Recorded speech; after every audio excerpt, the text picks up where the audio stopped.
श्री अविनाश खन्ना जी। धन्यवाद सर।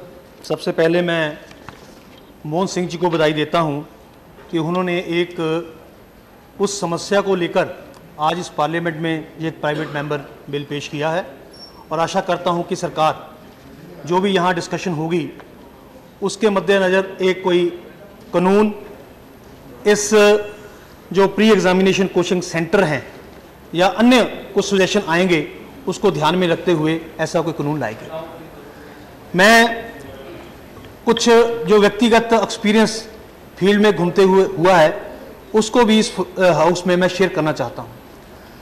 आज देखा गया है कि जिस टीचर की गांव में पोस्टिंग हो जाती है वो तनख्वाह तो अपनी पूरी लेता है, लेकिन कभी पढ़ाने नहीं जाता।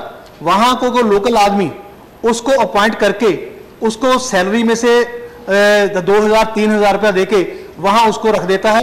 आप महीने में अपनी सैलरी लेता है, वहां पढ़ाने के लिए एक अनट्रेड आदमी जो है, अनट्रेंड टीचर है, वो पढ़ाता है।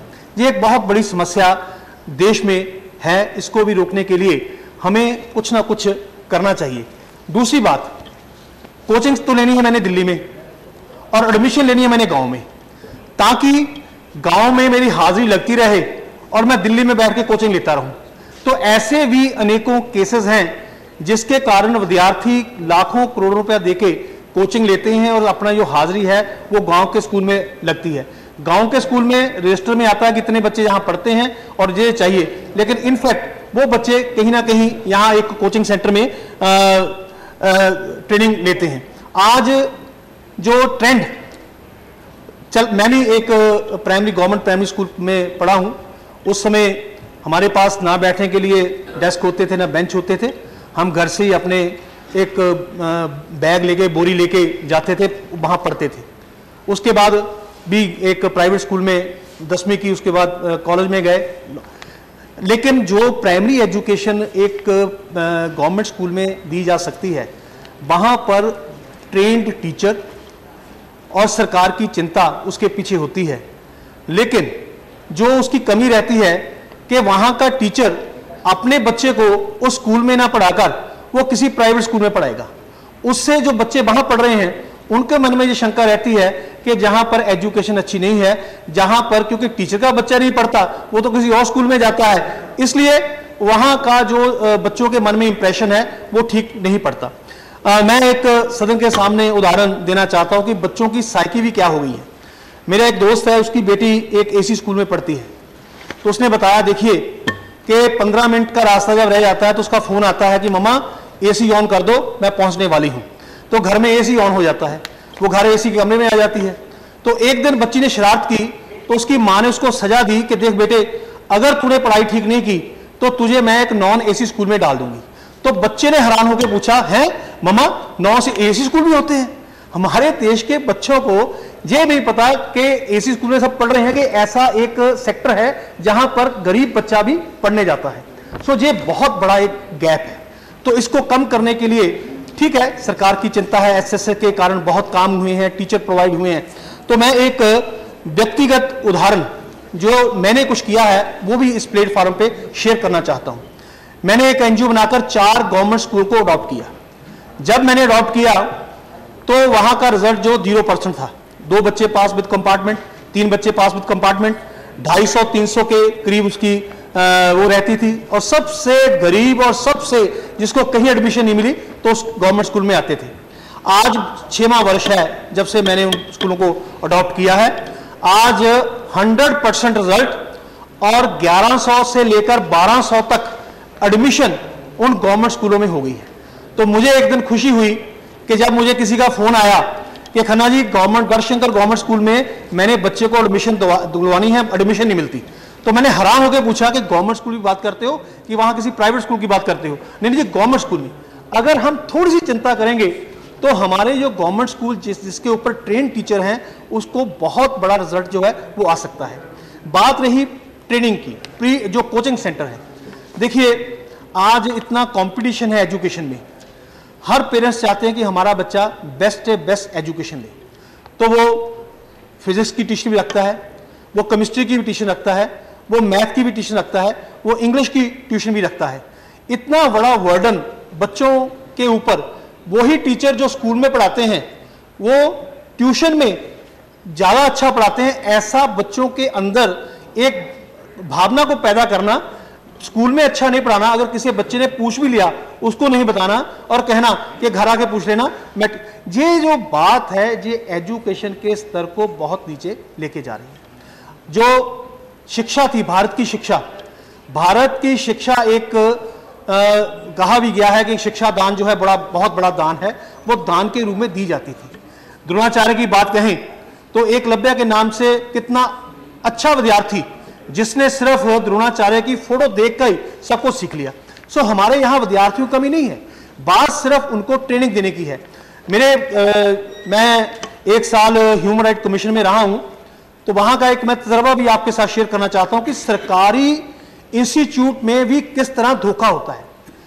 एक फार्मेसी का स्कूल, वहां पर जो दिल्ली से AICTE की परमिशन लेनी थी वो गवर्नमेंट स्कूल में नहीं थी। स्कूल चल रहा था, बी फार्मेसी हो रही थी। तो जब वो कंप्लेंट को हम कंसिडर कर रहे थे तो डिपार्टमेंट से पूछा गया कि आपने परमिशन क्यों नहीं ली, तो कहते जी करें क्या, परमिशन लेने के लिए हमें क्वालिफाइड टीचर जो है वो चाहिए। क्वालिफाइड टीचर तब मिलेंगे अगर हम उनको इतनी पे दें। प्राइवेट वो हमारी पे जो है वो गवर्नमेंट के पैरामीटर में आती नहीं, हम तो सिर्फ इतनी पे दे सकते हैं। अल्टीमेटली कमीशन ने ऑर्डर किया कि एक जो स्कूल है इसको बंद किया जाए। वो स्कूल बंद हुआ, जा तो परमिशन लो, जा बाहर टीचर प्रोवाइड करो। और हो क्या रहा है, प्राइवेट स्कूल कैसे परमिशन लेते हैं, वो अपना एक बहुत बड़ा इंफ्रास्ट्रक्चर बनाकर, रूम्स बनाकर, लैब बनाकर सब खड़ा कर देते हैं। जिस दिन इंस्पेक्शन होती है वो किसी टीचर को हायर करके वहां से उस दिन उसकी हाजिरी शो कर देते हैं कि जे हमारे यहाँ टीचर अपॉइंट हुआ है, और उस दिन इंस्पेक्शन रिपोर्ट में आ जाता है कि ठीक है यहाँ पर सब फैसिलिटीज जो हैं वो प्रोवाइडेड हैं, रूल्स एंड रेगुलेशन के मुताबिक इसको परमिशन देनी चाहिए। जब वो इंस्पेक्शन टीम बाहर जाती है वो टीचर अपनी पेरेंट इंस्टीट्यूट में चला जाता है। सो ये भी एक आई वाश है। सो इसलिए जितने भी कोचिंग सेंटर हमारे चलते हैं उनमें वो एक व्यवसाय ना बने, वो बच्चों को ठीक से एजुकेशन दे। आज हो क्या रहा है, सपोज एक स्कूल में बच्चा पढ़ता है, उसको उसी टीचर द्वारा लिखी गई किताब को लेना पड़ता है। क्यों? क्योंकि जो किताब लिखी गई है वो टीचर की जितनी किताब ज्यादा बिकेगी उसको उतनी लॉयल्टी भी ज्यादा मिलेगी। तो यह इस ढंग से इस एजुकेशन को एक बिजनेस की तरह यूज किया जा रहा है। अभी मैं जम्मू कश्मीर की एक न्यूज पढ़ रहा था कि एक स्कूल में एक बच्चा है और 16 टीचर है और वो भी बच्चा फेल हो गया। कितना बुरा हाल हमारी एजुकेशन का। मैंने पिछली बार यहां पार्लियामेंट में क्वेश्चन दिया था कि यूनिवर्सिटीज में हम वर्ल्ड में कितनी रैंकिंग है, लेकिन अफसोस की बात कि पहले 100 नंबर में भी हमारी यूनिवर्सिटी की कोई रैंकिंग नहीं है। तो आज जितने ट्रेनिंग सेंटर हैं, एडमिशन के लिए दौड़ है। मैं कोटा जाऊंगा, मैं चंडीगढ़ जाऊंगा, मैं दिल्ली जाऊंगा, वहां पर सीटें फुल है। तो उन्होंने एक और फार्मूला निकाल लिया कि ठीक है, आपको पंजाब से, आपको हरियाणा से कोटा आने की जरूरत नहीं है। आप ऐसा कीजिए, हमने सैटेलाइट के थ्रू सारा सिस्टम बना लिया है, हमारी फ्रेंचाइज जो है फलां आदमी के पास है, आप पंजाब में बैठ के जो है एडमिशन लीजिए। तो मैंने क्वेश्चन पूछना होगा, वो एक दिन निश्चित है, हम उस दिन आपको क्वेश्चन पूछने के लिए देंगे। सो इतनी भारी भरकम फीस वो बच्चे कहां से पे करें? पेरेंट्स कब तक उनको एक बच्चे को अच्छी एजुकेशन देने के लिए कब तक उसका पीछा करें, कहां से वो पैसा लाएं? फिर क्वालिटी के लिए कौन ध्यान देगा? कोचिंग सेंटर में क्या चाहिए? मैंने 3 ऐसे टीचर देखे हैं, उन्होंने कोचिंग सेंटर खोल लिया रिजाइन करके गवर्नमेंट जॉब से, और वहां पर टाइम नहीं उनके पास कि वो बच्चों को पढ़ा सके, इतना रश है। कारण क्या कि कॉलेज में वो पढ़ाते नहीं थे, कॉलेज में पढ़ाते, कोचिंग सेंटर चला। कोचिंग सेंटर क्योंकि वो स्पेशलाइज्ड एक्सपर्ट टीचर हैं, वो जो पढ़ाएंगे उनको ये भी मालूम है, लिंक्स ये भी हैं कि कहाँ से पेपर सेट होना है और कहाँ जाना है। वहां तक फॉलो करने का भी चार्जेस जो है वो लिए जाते हैं। सो क्या ये जो एजुकेशन है जिसने डॉक्टर, इंजीनियर, वकील, बिजनेसमैन, पॉलिटिशियन सबको पैदा करना है, ये एजुकेशन क्या जिस ढंग से सरकार ने पैरामीटर्स निश्चित किए हैं, संविधान बनाया है, कानून बनाया है, उस हिसाब से दी जा रही है कि नहीं दी जा रही? जो कोचिंग सेंटर चलते हैं वहाँ पर जो टीचर हैं उनका स्टैंडर्ड क्या है, वहाँ बच्चों को पढ़ने के लिए क्या पूरी सुविधा है, क्या कोई रूल्स एंड रेगुलेशन है, जितने एडमिशन का पैरामीटर चाहिए उसके मुताबिक टीचर है कि नहीं है। मैं एक और बात आपसे शेयर करना चाहता हूँ कि देखिए, एक रेडी वाले ने अगर रेडी लगानी हो कहीं शहर में या गांव में, तो उसको म्यूनसिपैलिटी और वहाँ के वीडियो से परमिशन लेनी पड़ती है कि मैंने ये सब्जी बेचने के लिए यहाँ पर रेडी लगानी पड़ती है। लेकिन एजुकेशन इंपार्ट करने के लिए क्या सरकार का कोई रूल्स एंड रेगुलेशन है कि किसी ने अगर कोचिंग सेंटर खोलना है उसके लिए क्या सरकार से कोई परमिशन ली है? क्या सरकार की तरफ से कभी कोई डीओ, डीसी या एसडीएम ने उस इंस्टीट्यूट की कोई इंस्पेक्शन कभी की है? मेरा ख्याल है कि कभी भी ऐसा नहीं हुआ, क्योंकि कोई रेगुलेशन है ही नहीं ऐसा कि जिसका दिल चाहे वो कभी अपने घर में बैठ के एक ट्यूशन सेंटर खोल ले और बच्चे आने शुरू होंगे, वो पढ़ाना शुरू करेगा और एक प्रोफेशन जो है वो बन जाएगा। सो मैं चाहूँगा कि आज लोगों के मन में इतना बड़ा प्रेशर है कि एक स्कूल में एडमिशन लेना है, तो उसके लिए भी आपको ट्रेनिंग की ज़रूरत है। पेरेंट्स की भी ट्रेनिंग होगी कि फलां स्कूल में एडमिशन लेना है आपने, तो आपको कौन से क्वेश्चन पूछे जाएंगे, ये एडमिशन ट्रेनिंग आप लीजिए। बच्चे ने एडमिशन लेनी है, उसको भी पूछा जाएगा कि कौन से क्वेश्चन पूछने हैं, ये भी हम ट्रेनिंग देंगे। ये पूरा एक ऐसा बिजनेस बन चुका है कि इसको कम से कम रेगुलेट करने के लिए जो मोहन सिंह जी ने आज अपनी वेदना, अपने मन की बात रखी है, उसको अगर ध्यान से हम सब देखें तो ये बहुत समय की मांग है। और आज एक और मैं मिनिस्टर बैठे उनको ध्यान में लाना चाहता हूं कि विदेश में जाने का ट्रेंड बहुत हो चुका है। विदेश जाने के लिए आपको वहां की लैंग्वेज सीखनी पड़ेगी। आईलेट के नाम से, आईलेट करना है, उसके नाम से इतनी दुकानदारी चल रही है। आज एक छोटे छोटे गाँव में भी आईलेट ट्रेनिंग जो सेंटर वो खुल चुके हैं। कितने पॉइंट में बच्चे ने पास होना है वो सब बताएंगे, लेकिन क्या आईलेट करने के लिए वहां पर जो क्वालिफाइड टीचर जिनके पास उतनी क्वालिफिकेशन है कि वो बच्चा जब इंटरव्यू जाए वो पास हो जाए, है या नहीं है, उसको कौन डिसाइड करेगा? वो अगर आईलेट का उसका काम नहीं चला, वो देखता है कि मैंने 2-3 लोगों को विदेश भेज दिया, तो वो अपना वो काम छोड़कर लोगों को विदेश भेजने का काम शुरू कर देता है। तो ये एक बहुत बड़ा बिजनेस के रूप में जो नष्ट हो रहा है, इसको हमें रोकना पड़ेगा।